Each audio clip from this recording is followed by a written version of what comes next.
Good evening, fight fans. This is the Radulich Broadcasting Network alternative commentary for Canelo Alvarez versus Billy Joe Saunders for all the super middleweight belts except for Caleb Plant's IBF belt. This is a title unification fight brought to you by DAZN and Matchroom. And I'm your host, the mandated reporter, and frankly, I'm mortified, Mr. Mark Radulich. And joining me tonight, once again, is my buddy from the History of Boxing podcast and the mania of all the WrestleManias, Mr. Pat Mullin, the punchy pugilist. How do you do, sir? I'm great, Mark. I'm so glad I could step in on short notice here. I'm always happy to have you on here. So you made a point of wanting to watch this fight. Normally, you're not so high on the new modern boxing. What made you decide to tune into a Canelo fight? It's an intriguing matchup. I think it's about the best fight you can make at super middleweight right now, with one of the biggest stars in boxing against a guy who has done a lot of things I find very funny and can fight a good little bit. Of course, you're talking about Billy Joe Saunders, whose current record stands at 30 fights, 30 wins, 0 losses. He is the WBO super middleweight champion. He won that belt when he defeated Shafat Isufi. He's defended against Marcelo Esteban Coerces and Martin Murray, and now he steps in against Canelo Alvarez. Canelo Alvarez won the WBA Super, WBC, won the WBA Super Middleweight, WBC and Ring, Super duper middleweight titles. Yeah, against Callum Smith in December of 2020 in a unanimous decision. He took a mandatory on in Avni Yildirim, and it was an embarrassing fight, most people would say. And yes, we would. And now he is claiming possibly yet another belt here, possibly Billy Joe Saunders' WBO super middleweight, which leaves then only one belt out of his grasp, and that is the IBF, as I said, the IBF super middleweight title held by Caleb Plant, which presumably the winner of this fight will fight later on this year, probably in the fall. So tell me about this fight, Pat. You said that it's an intriguing matchup. What does Billy Joe Saunders have to do to provide the upset here against the dominant and the likely winner of this fight, Canelo Alvarez? The thing with Canelo is, and especially with his last few opponents that he's gone up against, the thought process is the same for all of them. They don't want to trade with Canelo. They don't want to fight inside. They want to box him. They want to make him, work to have to get to him. But they've been failing to execute one important part of that. They haven't done anything to deter Canelo from just walking in on them and being able to do what he likes to do, which is go to the body, rip the left hook, spring the right uppercut upstairs, and then come with the overhand right disguised and put somebody away. Yildirim, who was a walkover, had nothing for him. Callum Smith, who seemed to want that idea, wound up fighting him on the inside anyway, because again, he didn't do anything to deter that from happening. Sergey Kovalev was one of the few who had some success with doing that. The only problem with Kovalev is that he never went to Canelo's body, which I think is a big thing that a lot of people overlook. And I think for Billy Joe to have success, he's going to have to fight the first 2 rounds in an uncomfortable setting for himself. I think he's going to have to fight on Canelo's terms a little bit to make Canelo respect him. And if Billy Joe can land shots inside, particularly to the ribcage of Canelo on the way in, I think he's got a chance to make a real fight of it. What do you think Canelo is going to do in this one in terms of, having watched a lot of Canelo's last couple of fights, tends to start off a little slow, a little defensive. He seems to save his power punches for later on in the fight. Sometimes it takes him the distance. Sometimes he's able to end it early, the Yildirim fight notwithstanding. Do you see that from Canelo tonight? Do you see him sort of being a little bit more conservative, playing, staying in his shell, and sort of taking and trying to drown Billy Joe Saunders in deep waters? I don't think he sees Saunders as a guy who's going to run out of energy as the fight goes on, because Saunders is a guy who generally sees the final bell of his fights, and he's never looked the worse for wear at the end of them in terms of his energy level or his stamina. So I don't necessarily think that's what Canelo's looking at. What I do think Canelo's looking at is that he's going to test the resistance of Billy Joe early by seeing how he reacts to Canelo, just kind of walking him down. Canelo, in his last few fights, has done this habit where he'll walk a guy down, and if he doesn't really get any resistance, he'll just start punching. Mm-hmm. If he does get any kind of resistance, and really realistically, we have to go back to the early part of the Daniel Jacobs fight and his 2 fights with Gennady Golovkin, where he was met with very stiff jabs repeatedly to stop him from just walking in and having to figure out another way to try to go about his business. Tyson Fury said before the fight started this evening that his money was on Billy Joe Saunders. I guess they're from the same camp, and so he's standing by his man. But he was intimating, beyond them just being supportive of one another, that Billy Joe Saunders is cut from a very tough cloth, and that Canelo Alvarez is going to find in Billy Joe Saunders maybe his toughest challenge since Gennady Golovkin, and that he might even be overwhelmed by Billy Joe Saunders. Is there a question in there? Or? I just wanted to I wanted to see what you thought of what Tyson Fury had to say. Well, again, Fury's going to back his guy. That's the loyalty and the camp aspect. Those two guys train together. They train with Paddy Donovan, among others, and they're going to have each other's back in that situation. But I don't disagree that this is probably the toughest fight for Canelo since Golovkin, because again, I don't think he necessarily fought the best version of Sergey Kovalev. He was fighting a Kovalev who had been twice knocked out and didn't necessarily have his A game going forward. Danny Jacobs is kind of on the downside of his career at this point, as tough as he still is. And again, Callum Smith, Abney Yildirim, not really anything to write home about. I think this is the toughest opponent for Canelo since Triple G, and seemingly has the tools to trouble Canelo to a certain extent. Did you catch any of the earlier fights on the card? I did not. So the previous fight, the Soto Takayama fight, I think it was stopped in the 9th round, and it was a weird stoppage. The feedback on Twitter was like, hey, he was still in the fight. Yeah, he was losing. He was taking punches. But, he was in there. He was giving back. He was intelligently defending himself as best he could. Probably needed to let, it's a title fight. Probably needed to let him, keep fighting until, we knew for sure that he was in danger. And to sort of further that point, Takayama, once it was stopped, was, in the middle of the ring, throwing punches and dancing and, making it look like, hey, I still have life in me. What the hell? So, yeah, very, very, very bizarre stoppage. The commentators on that one were, losing their minds. And, I kind of saw where the ref was coming from. He was like, you're not showing me anything that you're going to beat this guy, so let's save you from taking any more punishment. But, where do you draw that line? And that is a question I have for you. Where is the line between you probably have no shot at winning this and you're not doing anything showing me that you're going to turn this around? On the other hand, you're not taking significant enough damage for me to think that you're in terrible amounts of danger. So, what do you do in those situations? Ultimately it's the referee's final decision, and a lot of times it may seem that they'll stop it at an inopportune moment. When that goes on, if there's a sustained amount of punishment that's been being dealt out, and granted I didn't see the fight, but from what I'm hearing, it sounds quite a bit like that Takayama was taking much more punishment than he was giving out, mm-hmm. and that from a scorecard standpoint, he was very likely not in the fight in that respect.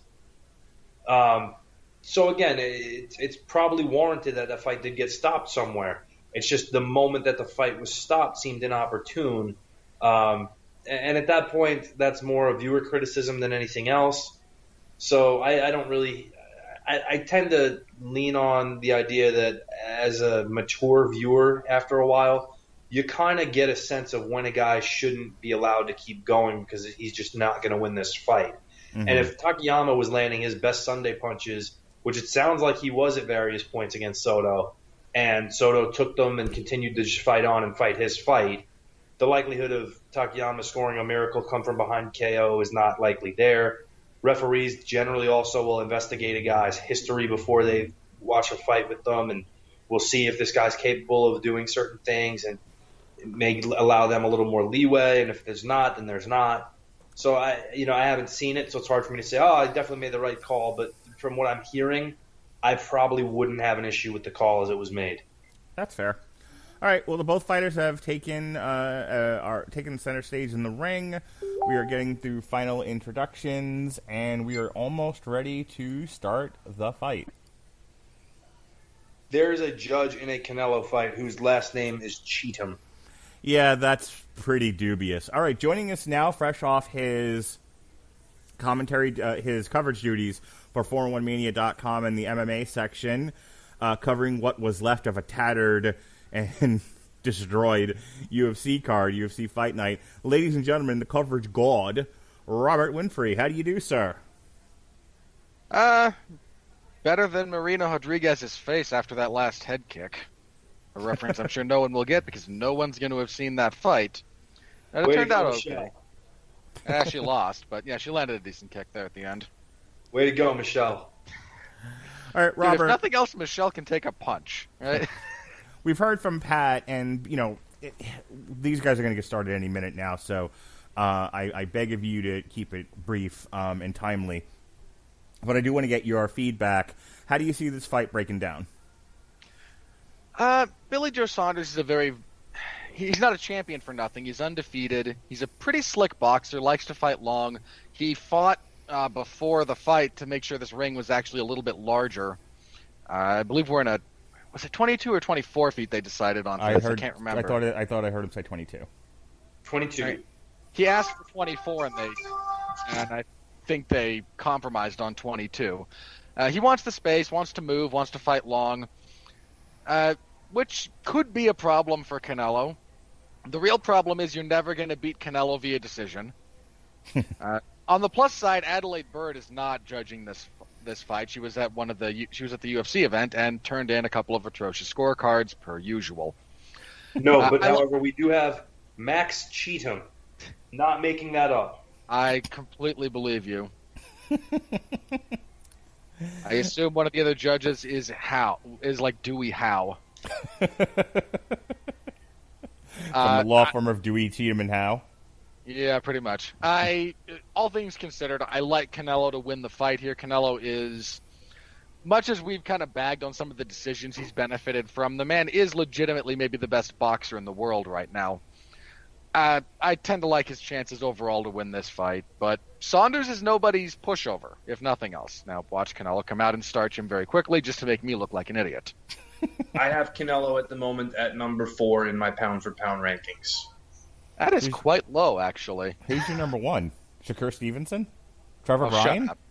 Terrence Crawford. Agit Kayabilov? Mark, I will step on your neck.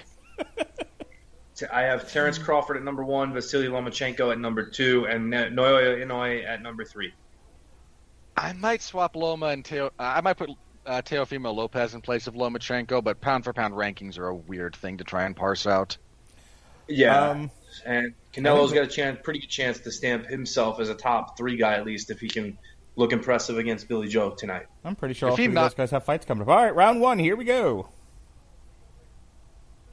I hope Inoue has a fight coming up. That man's a joy to watch.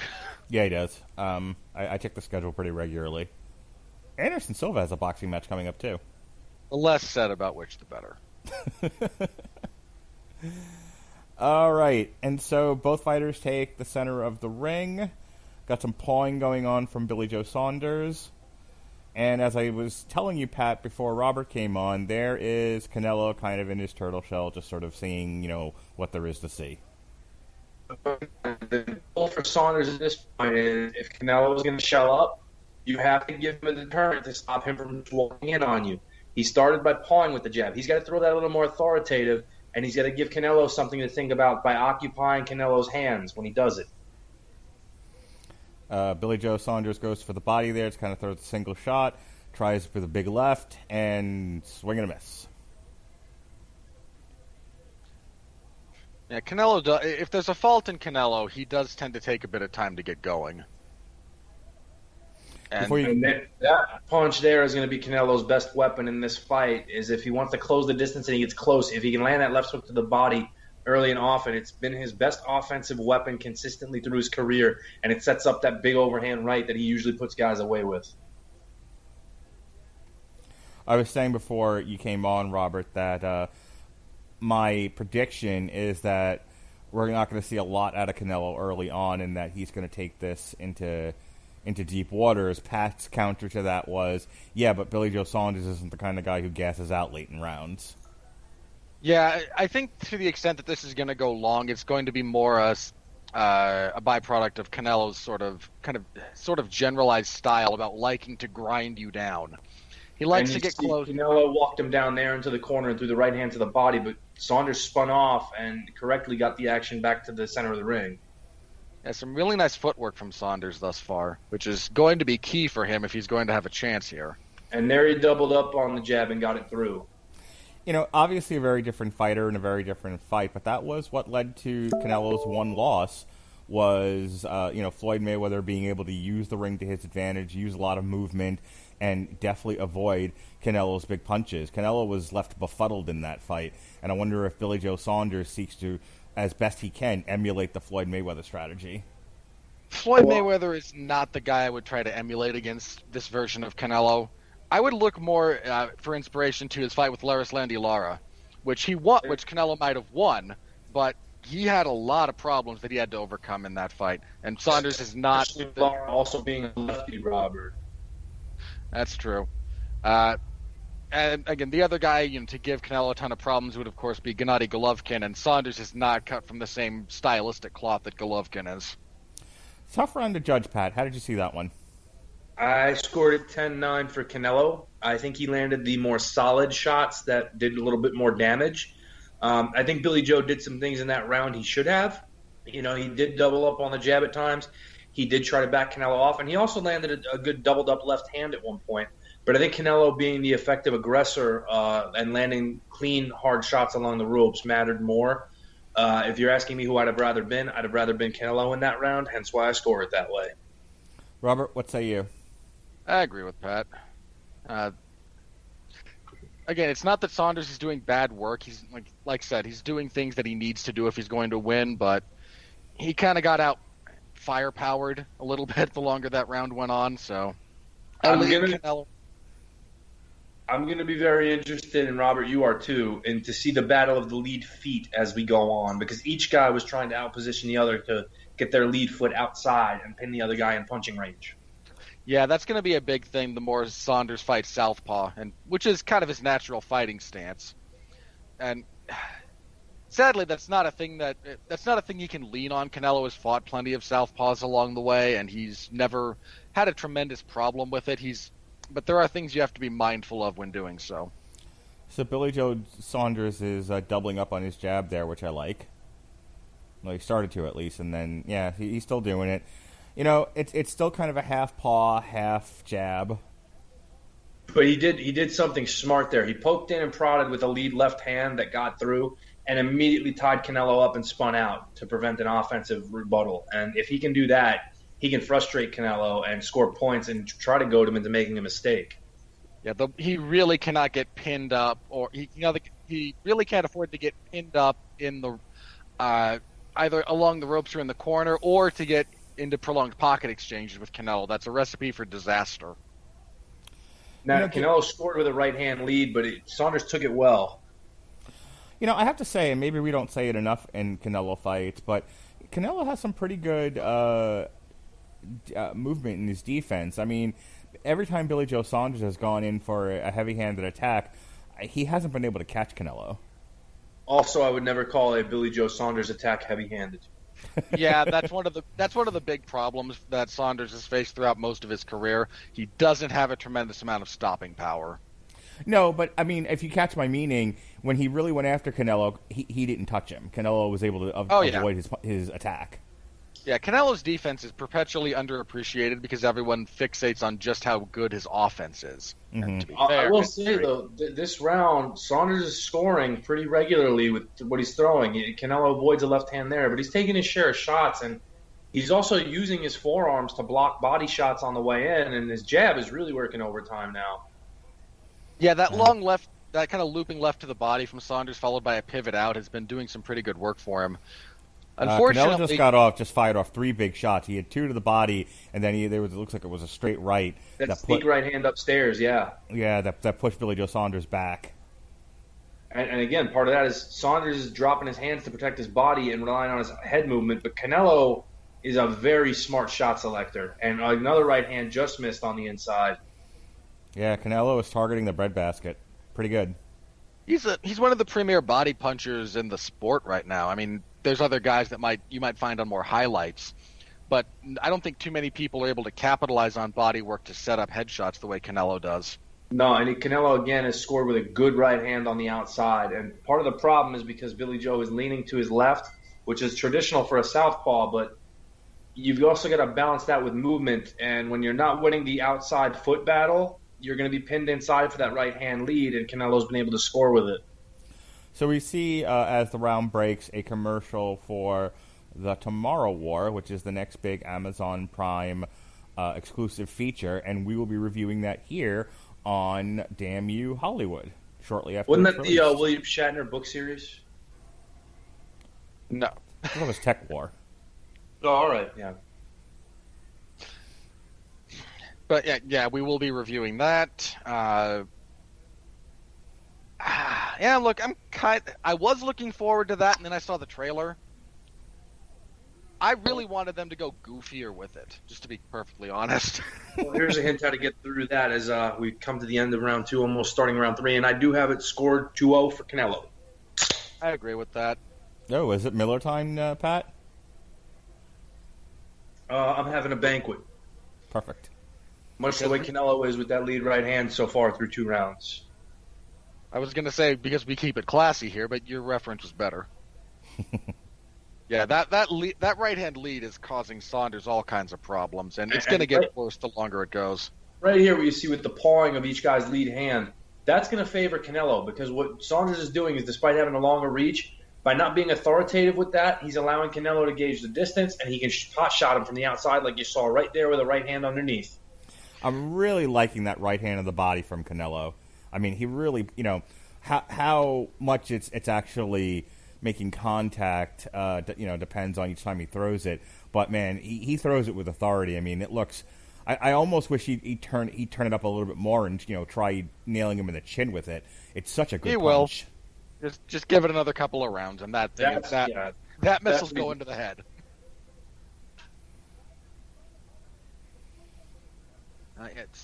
Saunders is doing good work when he's able to keep at the very end of his punching range. He's able to kind of prod. He's able to pick at Canelo. He's doubling up his jab, like Mark mentioned. He started hooking off of it a little bit as well. And that's about the best left hand we've seen him land. Yeah. It's not like the man is having no success. Unfortunately, but they wind up falling into this really kind of tit-for-tat rhythm, and that does favor Canelo. Both men are kind of limiting their offense to be when they're able to find the outside foot position. Saunders' biggest problem is when he doesn't punch off of his feints, because when he just feints and moves, Canelo will punch at him. You have to make Canelo respect the feint by coming with something on the other side. When he's done that in this round, he's scored. Ooh, big right hand there from Canelo. Big right hand there from Canelo. Gave Saunders something to think about. And he tried to go back to the body with it again. Saunders saw it, and he blocked with his forearms again. But that means his head is there. Yeah, the more Saunders starts biting on that to the body, Canelo's left to the body has been he hasn't thrown it a tremendous amount of times here, but it's been sneakily effective the times he has thrown it. Saunders does keep his lead hand low, so it's not landing as flush as you'd like. But even if that cracks into he's not blocking with the elbow so much as the forearm, and even then, getting that driven into your liver like that can be a profoundly unpleasant experience. I don't love the taunting with the dropping of the hands the way Saunders was doing before. Number one, Canelo was very fast, very deft. I don't think the goading with dropping your hands and then trying to get them up fast enough to counter is a hot idea on Billy Joe Saunders' part. It's just kind of what he does. The man's as much a troll as he is a professional fighter, and given how, to be clear, that's an asset when you're a professional fighter. So much so that professional trolls have now dabbled in the boxing world. You don't say. I think one of the things that we're seeing, and it's an odd thing to say, but when there's not a lot landing, that is beneficial to Billy Joe because it means the fight's taking place at long distance where he's going to have an edge and probably be able to point and peck Canelo at that range. I think Billy Joe probably did better work in that round than we've seen from him through the first two. I still believe Canelo had the better end of the round. I agree with all that. And again, to me, part of it is the positioning where you want Billy Joe with that one right hand trying to knock him off balance because he squared up because he came on an authoritative jab and really pivoted and stayed in place. Yeah, and the more Saunders' legs start to get worn down a little bit, especially from all this body work, the less he's going to... There's not a lot of margin for error with his style relative to Canelo's. And if he starts slipping even a little bit, that's going to go bad for him in a hurry. So here we are at the start of round 4, and in the replay, they showed Canelo hitting him with the right, and Billy Joe Saunders sort of, but I didn't catch the first time, just sort of kind of went meh and laughed it off. But that's usually a sign you got hit hard. Yeah. You don't mock the ones that don't hurt. Mm-hmm. I tell you what, I think if either guy would begin using, and there was a good right uppercut from Billy Joe inside. I was going to say, I think if either guy used their lead hand to throw an uppercut, they're both there for it. Yeah, Canelo tried the rear hand uppercut a few times, I think in the second round, but I'm with you. I'd like to see him use the lead hand. That's not a punch he throws very often, though, so I'm not sure he'll go to it. And Canelo just short coming in, but it popped the crowd. And there's that left hand to the body almost getting through. Yeah, that left to the body is troubling for Saunders. I mean, again, it's not landed clean, but it's been blocked. It hasn't really missed, and that's kind of the problem. Now Saunders is punching more in combination. Yeah, he seems to have found some kind of read or rhythm that he likes. Canelo swung big. He didn't hit anything, but he was looking to knock Billy Joe Saunders out there. Well, again, the jokes about Canelo's decisions and whatnot aside, the man does fight to finish the vast majority of the time. I think what we're seeing here, I think either guy would be successful if they led with their rear hand to set up that lead hand uppercut, but this has been a pretty decent round for Billy Joe Saunders in terms of the activity level bumping up where he can throw combinations and back Canelo up. Yeah, he's also pivoting and moving very smoothly in the pocket. I don't know if he's got a beat on some timing read or what, but he's evaded a lot more of Canelo's offense this round. And Canelo's been much more of a one load-up shot puncher in this round. He went for the rear hand uppercut, but Saunders saw it coming there. Oh, good double jab there, followed by a straight left from Billy Joe. Yeah, that long range... That rear hand uppercut got through, but Saunders took it well. Yeah, he probably wouldn't take the next one all that well, though. Good grief. No, but he came back and with punches, and that's what you have to do, or else Canelo will not respect you. Yeah, that's the worst thing you can do is get hit, get wobbled a little bit, and just back off. You got to give them something to think about, otherwise they unload on you. Anyone who's good will do that. And Canelo is very good. That, for all of Saunders' kind of improved defense in this round, that right to the body from Canelo is still finding its home, and that's a problem. So that's the end of round 4. Robert, how did you see that one? Better round for Saunders. I almost want to go 10-10, but I think I'm going to lean Saunders just for the sake of difference. Again, I might very well be wrong here, but that's the closest round of the fight thus far. What about you, Pat? I would give it to Saunders based on I would believe he landed more, and he was definitely the more active of the two in the fight. And I do think the shots that Canelo landed, a lot of them did land on gloves or forearms. So I would give the edge to Billy Joe in that round for the first time. And we'll see if he can maintain this type of style where he does throw combinations. If there's been a knock on Canelo as a fighter, it's that when faced with a combination puncher, he doesn't rotate offense and defense well. And there's a replay of that beautiful uppercut that landed right on Saunders' chin. But Billy Joe just pushes his mouthpiece back in and says, okay, let's keep going. And Canelo almost kind of looks discouraged in the replay, but Canelo's a professional, and he's been there before, so I don't think he's too discouraged by that. There's Tyson Fury in the crowd dressed as a pimp. You could have just said there's. You really could have just said there's Tyson Fury in the crowd. Nope, I have to talk about that shirt that he's wearing. No, I mean he always dresses like that. Like it kind of goes without saying. That he just walked into a curtain store and they threw something on him and he walked out again. And there was a lead hand uppercut from Saunders that backed Canelo off. It didn't land, but it was a good deterrent. And Canelo seems content to kind of stalk and hunt in this round. He looks a little bit more aggressive, which I like. Yeah, again, that's one of the other kind of knocks on Canelo. When he comes in to enter an exchange, he tends to come in low, which does leave you a bit vulnerable to the uppercut. Now, he knows how to counter it because there's no perfect entry into the pocket. It's just kind of, pick your poison. Which weapon do you want to make yourself vulnerable to, and which one do you want to learn how to deal with? So we're into round 5. Go ahead, Pat. You see again, Billy Joe's using those forearms down low to block and relying on upper body movement as he pops Canelo with a jab to try to avoid the head punches. Yeah, that's going to come back to bite him sooner rather than later. The more that he does it consistently, the quicker Canelo's going to get a read on it and start going after the head. What I was saying before was, we're starting off round 5 here, and it's more of, it's a good fight, but it's more of Canelo just kind of walking him down and Billy Joe, trying to figure things out. I feel like Billy Joe might need to start taking some risks and try some different things here, because if it's going to be 12 rounds of what we saw for the first 4, even with some of his successes, and he just landed a really good punch there, Billy Joe did, I don't see him winning a decision here. Well, again, beating Canelo by decision is essentially impossible. It's a minor miracle that Floyd Mayweather did it, despite clearly winning that fight. And remember, that was only a majority decision. One judge actually scored that a draw. But we see here, this is probably the best work Billy Joe has done so far in these last 2 rounds, where he makes Canelo guess and pause and then comes back with punches after the feints to force Canelo to reset. Don't let Canelo set. Don't just feint empty. Feint with something behind it, then he has to reset. Now gets into the ropes, he throws one right hand, that's it. And now Saunders pushes him back and fights off of it. That's going to be a very key thing going forward. Yeah, Saunders is really putting in some good work this round. Canelo's defense, I wouldn't say it's fallen apart, but Saunders has found some chinks in the armor that he's been able to exploit so far. And really, I think I shouldn't say fallen apart, we're in round 5.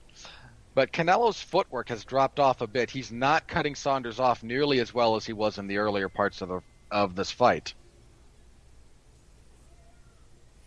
I wonder if psychologically that speaks to Canelo's frustration. He was pretty dominant over his last 2 opponents for any number of reasons, and now, he might not be finding this the easy fight that he thought it might have been. And, sometimes psychologically that can mess with you. Are they playing Selena between rounds? My goodness, that's amazing. Well, it is Cinco de Mayo weekend. And there was the best left hand we've seen Saunders land in the replay. And Canelo took it right on the chin and didn't falter, but Billy Joe's scoring and he's finding his range better. And there was, to me, one of the most telling things. That was right after Canelo landed that big right hand along the ropes, and Saunders tied him up, pushed him back, and punched him off. If he can do that consistently, he's got a real chance in this fight. Yeah. So we're probably 3 rounds to 2 now. I feel comfortable giving Saunders that round. That's how you and I both have it scored, Robert. Yeah, Saunders finding ways to, especially breaking the clinch. Saunders does not want to be there for a long period of time, but if he can get there, spin off, and then, again, punch on the break, as long as you're not, breaking the rules when you do it, that's a good way to score.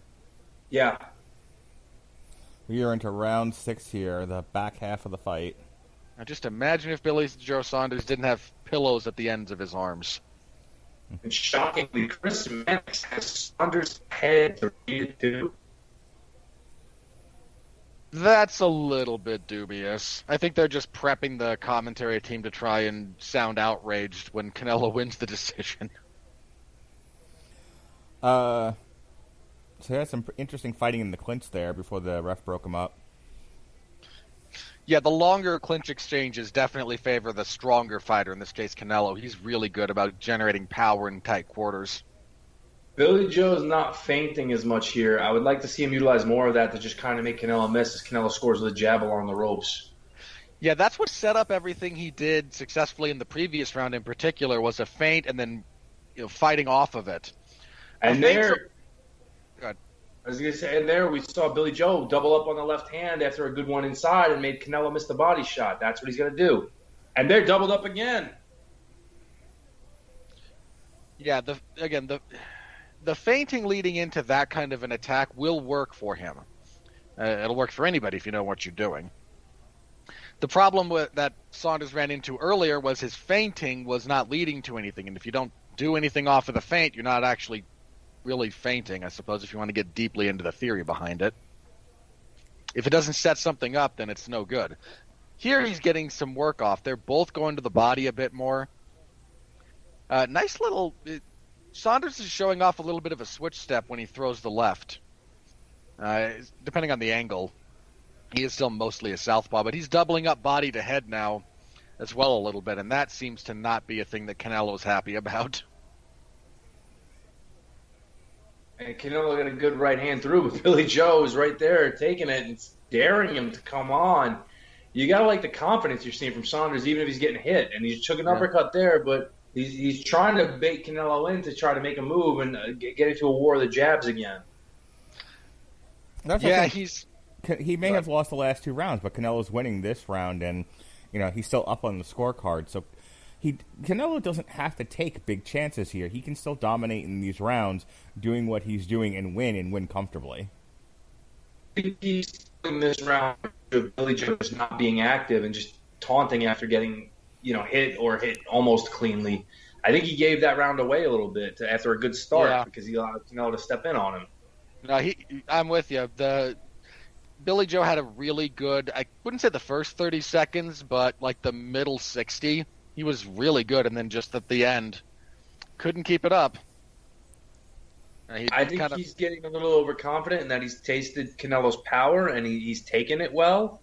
But we've seen Canelo, again, and this is Canelo we're not used to seeing, where he's not coming back with something after the first big shot. I think if we see Canelo start throwing that left hook behind the right hand, it may be a different story. We also haven't seen Canelo fully unload on Billy Joe Saunders yet. He's still 1-1-2, 1-1-2. I haven't seen him open up the way he has when he knows he's got the guy's number. That was a replay of the good double left hand from Billy Joe, and you wish you'd have seen more of that from him if you're in his corner. Canelo, reached in, lunging with the left hand and was squared up and got caught. But, again, lots of good right hands toward the end of that round from Canelo backed him up. And now Billy Joe starts round 7 with a combination. Oh, yeah, Billy Joe starting off round 7 with the House of Fire. He threw several combinations there. And now, again, ties him up and pushes him back. That's what you have to do if you're Billy Joe after you get off on the offense. You have to find a way to stop the offense from coming back at you. If you tie him up and push him back, it's pretty effective.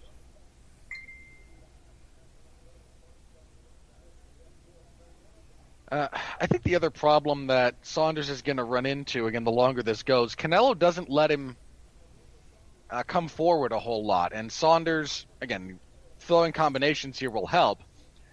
But it's long been, noted and true that it's harder to move backwards than forwards. And Canelo is not giving Saunders a whole lot of the opportunities to kind of stand, reset, and kind of fix his legs. He's constantly having to move. And that wears on you the longer the fight goes. Good work to the body there from Canelo. Instead of the left hand to the right ass cheek. No punching below the belt. But again, going forward, Canelo is marching forward. Billy Joe, if he wants to negate that, clinch and push. Yeah, jab your way in, clinch, and push him back because Canelo is going to march forward if you don't deter him. He's almost landing that right hand. Billy Joe's timing it well, and now again, Billy Joe the combination, double jab, left hand. It does kind of feel, though, that the longer this goes, the more Canelo's getting to him, which is, again, kind of expected if somewhat troubling. Canelo is just a tank. That time, Billy Joe tried a Fitzsimmons step to switch stances when he stepped inside, but Canelo saw it coming and stepped around. But again, good left hand by Saunders to the body that time to finish an exchange. And I'm really surprised by the lack of combination punching from Canelo. He's really looking for one big shot at a time, and that might cost him. By the time we get this deep into the fight, we're over halfway through the 7th round. You better have got to the point where you can throw 3-4 at a time. And for some reason, he's not. Again, his team might be looking for something specific from Saunders that they just haven't seen yet. It just might not be time to flip that switch. And we saw Canelo step in with a real hard right hand into Billy Joe, who was in a crouch. And rather than be pushed back or moved back, Billy Joe held his ground and Canelo slid off of him. That's a big sign that Saunders is not afraid of the power. And he comes in with a good left-right combination there. Makes Canelo miss with the rear uppercut. Yeah, we mentioned that Saunders not a power puncher. He's taken Canelo's power better than just about anybody has to this point. And if he's not, I shouldn't say if he's not worried about it, but if he's not as concerned about that power coming back as he maybe thought he would be, that's a big problem for Canelo. That's the majority of what he's got. And I would give round 7 to Billy Joe Saunders. I might agree with that. I don't know. Again, that's another one that I could see an argument for either guy, but Saunders did a lot of good work. His volume is just going to carry some of these rounds, and if they wind up being swing rounds, that's a real consideration. It's just who was busy. I think he not only outlanded Canelo in that round, but I also think he landed the more effective shots. I think I saw Canelo land maybe 2 good right hands in that round that were good, solid, clean shots, but a lot of them were picked off by the forearms or he was caught on the end of, whereas even if Saunders isn't the puncher Canelo is, and I don't think anybody's arguing that point, he's landing cleanly, and that's a big deterrent. Yeah, 58, 56, Canelo halfway? We have a 1-point difference through 7 rounds. 67-66. Okay, I was 1 round back on my math. Yeah, that's a lot closer than a lot of people thought it would be. Bear in mind, even the people who know how good Billy Joe Saunders is, I don't think expected the scoring at this point to be this close. I certainly did not. Now, of course, the actual scoring will be much wider in favor of Canelo because... What were the odds on Canelo tonight? What was he, negative He was a million? Significant favorite. I believe the odds closed at about 6-1. Yeah. Boxing odds and are look at the combination punching from Saunders there. Mixed it up well. Shot a cross over the top, followed with a lead hand uppercut, and then a jab to close it out. And now, again, Canelo looks like he's about to punch. What does Saunders do? Clinch, push him back. That's the right call. His corner is very smart to have him strategize for that. Saunders knows this is the fight of his life, if nothing else, and he's rising to the... Even if he winds up losing. Again, we've got this round and then 4 others. 3 others, sorry. My math is all off tonight. Been a long day. Even if he winds up losing, this is easily the best performance of his career against the best guy he's ever fought. Doesn't get him any closer to Caleb Plant, though, and that's the goal here. And somehow, Chris, now Carl Frost has the 66 Canelo. And there was a good run underneath. Chris Mannix has a 3-point edge for Billy Joe Saunders, which I find questionable. To the shock of no one. Yeah, so we're in for an interesting score night, boys. But that was a good right hand, and that seems to have cut Billy Joe, if I'm not mistaken, on the eye. See, I can see it in Canelo's eyes now. He saw what he needed to see from Saunders. Now the flip is going to switch. You mean the switch is going to flip? I said what I meant, and I meant what I said. Sure you did. There it is. Boom. Boom. Downstairs, upstairs. Yeah, twisting through the never. He hurt him with that. He's got the left hook to the body working. Yeah, Canelo sees and I assume smells the blood. He is going for it. Yep. He's putting it all out there right now as best he has through this whole fight. Yeah, something about this round in particular seems to have really turned. Like you said, that particular switch, he's got it turned over now. He's finally accelerated. That's to the point pattern that with he wants these to is, and I said this at the beginning of the pad. I said he always comes out slow. He always comes out cautiously and conservatively, and then he sees what he needs to see, and he goes, "Okay, you're dead now," and we've hit that phase. Sometimes it happens earlier, sometimes it happens later, but it does happen almost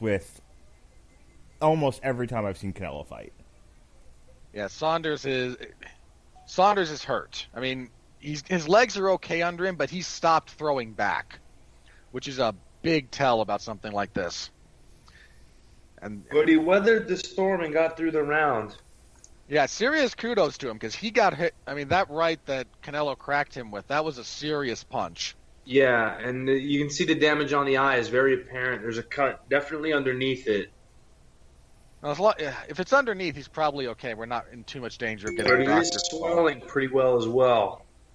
Yeah. I was going to say he's in danger of that thing swelling shut.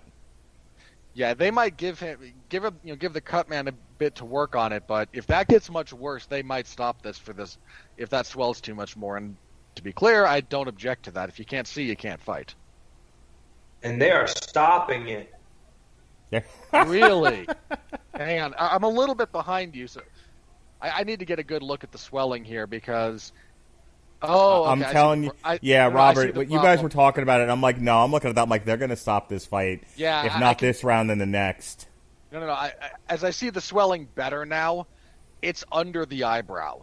Like, there's nowhere to push that. It's going to swell over the eyelid and stop him from opening his eye. So he might even have said he can't see.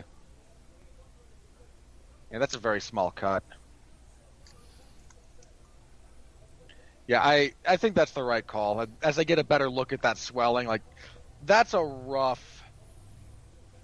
an unfortunate area that the swelling got into because if it gets under you never want your eye to swell, but if you want it to the side and again over the eyebrow because then you can kind of monkey with the swelling. When it's under like that, kind of into the orbital area, there's just not a lot of things the cut man can do to diffuse it and to let you open your eye. So. And you don't want to send him out there, and I don't even know if he can with just one eye. I don't think it's a lack of him wanting to. I think he tried for it, but I think his corner's really trying to look out for his career and his best interests. Yeah. Well, Pat, we talked about this with Joe Frazier. I mean, the heart may be there, but if the eyes are not willing or able, there's no reason to send you out there just to get brain damage. Yeah. Yeah, and you can see he can't even open his eye right now. Yeah, there was no saving that. So, Canelo wins again, and this time not by a goofy decision. Wait until we see the official scorecard, which they will release at some point in the future, and we can see how goofy it would have been. Well, as I was saying at the top of the broadcast, I suspect we should be seeing Caleb Plant any minute now, who will they'll get in there and they'll say, okay, this is what's next for Canelo. I mean, they announced this fight right at the end of the Yildirim card because there was no way he was losing that fight. So they were like, they had Billy Joe Saunders just ready to go. But I think it had even been in the planning stages while they were making the Yildirim fight. It was like, okay, let's get this mandatory out of the way, and then we know Billy Joe Saunders is next on May 8th. But I'm wondering now, are they going to do the same thing here now with Caleb Plant? Let's get him in there. Let's get a photograph. I'm wondering if they have a date picked out. And hey, maybe the stars will align and we'll actually get an announcement for Tyson Fury, Joshua, and Anthony Joshua tonight. I doubt it. Eddie Hearn and Bob Arum are too busy having a little sissy slap fight. That's been the rumor. In fact, the date making the rounds on Twitter tonight was August 14th, which doesn't really work for me, Eddie. I'm going to need you to move back a week. Maybe don't review a terrible movie and you'll be fine.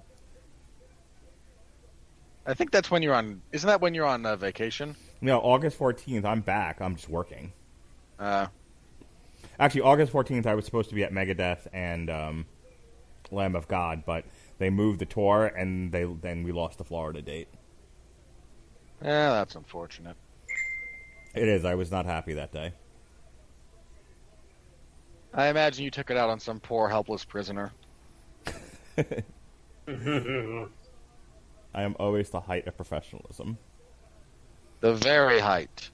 Haven't you had coworkers complain about you? My lack of professionalism? More my attitude than my lack of professionalism. Yeah, fair enough. Not you. No, I'm always a bright ray of sunshine. All right, I'm kind of hanging on here to see, if we're going to get any, if we're going to get any fun announcements or anything. So, in the meantime, Pat, you and I have a new series. Let's talk about that for a minute while we're getting announcements here and of the winner and whatnot. You and I have a new boxing series coming up. We're starting a new book. We're starting a new series, and it's going to be on the Four Kings. So why don't you talk a little bit about that, what we're doing? So yeah, we're going to be reviewing kind of the last golden era of boxing in the minds of many, the era of the Four Kings: Duran, Leonard, Hagler, and Hearns.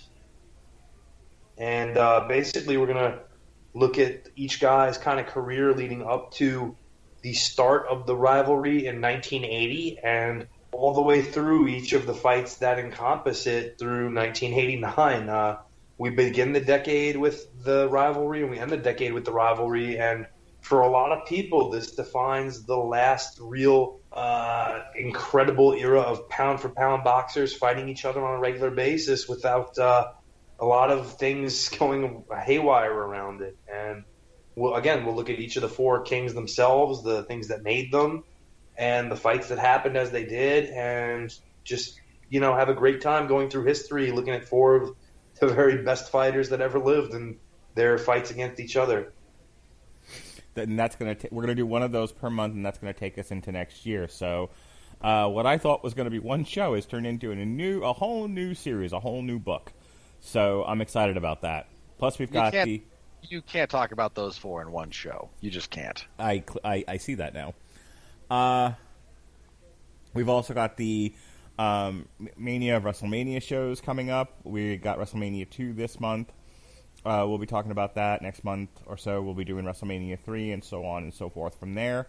So I'm looking forward to that. We had good feedback WrestleMania week for our WrestleMania 1 review. And this time around, we'll be joined by Chris Bailey, who loves to talk about the history of pro wrestling. So I'm excited for that. Robert, you covered a UFC tonight. You want to go over that in real brief? Yeah, there were 9 fights. UFC on ESPN 24, I believe it was. Fights happened. The main event turned out to be a pretty good fight down the stretch. Cowboy Cerrone got steamrolled. It's becoming an increasingly common thing. Cowboy hasn't won a fight since he beat Ally Aquinta, like 6 fights ago. That's not good. No, it's not. Might be time to hang him up, Cowboy. Yeah, there was an Anaconda choke on the prelims. There wasn't a bad card. Wasn't great.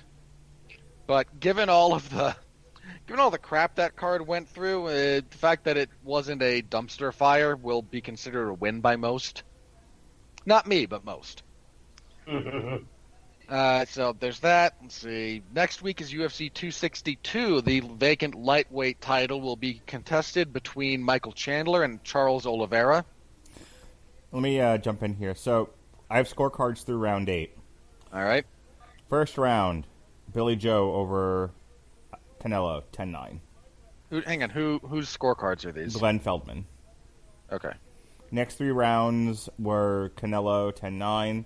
Round 5 went to Billy Joe Saunders, and the last 3 rounds, 6, 7, 8, went to Canelo for a score of 78-74 for Canelo. That's a little bit. Tim Cheatham had it 77-75. He gave the first round to Billy Joe, the next 3 to Canelo, round 5 to Billy Joe, and then 7 to Billy Joe. Again, cheat him with a somewhat reasonable scorecard. The irony is very layered. 70-75. Max DeLuca had it 78-74. He had it roughly the same as the other two guys. They gave it to round 5 to Billy Joe, and that was it. Now that's a little bit of, that seems quite wrong. I think Saunders at least should have had the 6th. Or sorry, the 6th. Right. Either way, whatever crazy scorecard was on the broadcast, that was not any of the official scorecards from the judges.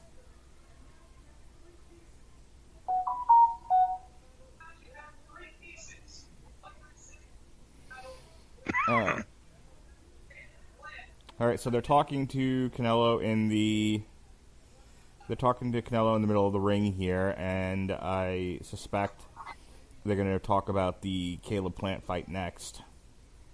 Plant is the last recognized world champion at 168 who is not named Canelo after Canelo took this belt.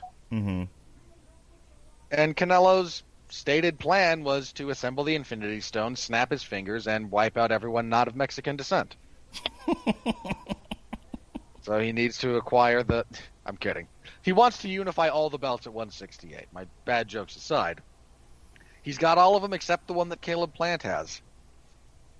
And on the plus side, if you're Caleb Plant, there's some stuff you can take out of this fight that might be stuff you could use. I still favor Canelo in that fight, but a slick, rangy boxer might be able to cause him some problems. Yeah, I don't think Plant is. Unfortunately, I don't think Plant is up to the task as Billy Joe was, and unfortunately, he just had an eye break on him while the fight happened, while he was doing very well for himself. Yeah. Again, Plant might be a better technician than Billy Joe, but he also doesn't quite have for as much as we mock Billy Joe's punching power, Plant might be roughly on par with him in that respect. All right. So I think we're done here. Ended a little earlier than I thought it would, but that's Canelo for you. All right. Anything else, guys? Anything else you want to plug? Anything else you want to talk about before we head out for the night? Let's see. Mark, you and I have a bunch of stuff coming up this month. Yeah, we got Wrath of Man on Tuesday. And then Falcon and the Winter Soldier on Thursday.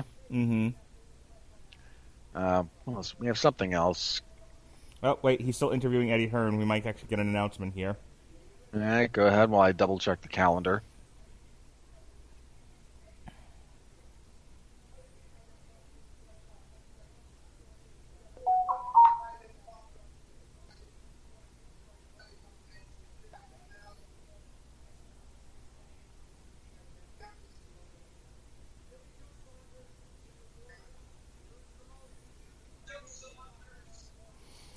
I can't hear it, Pat. Is there anything said of interest?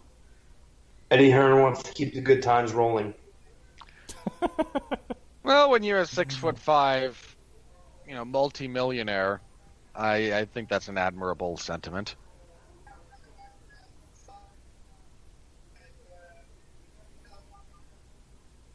Checking Twitter to see. People are annoyed at the scar cards. Think they should have been more rounds given to Billy Joe. Oh, look at correct estimate. That's scary. Well, some of that's also going to be Billy Joe overperforming relative to ignorant expectations and people thinking he should be rewarded for it. Like the number of morons that think people beat John Jones just because he didn't blow them out in the first round. Yeah, that happened pretty often. Really did.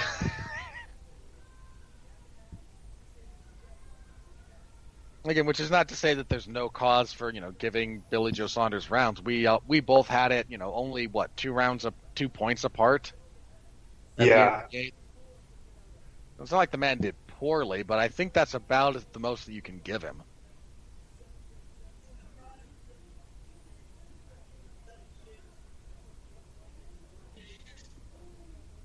Yeah, of the scorecard, ironically enough, had the right score out of everybody.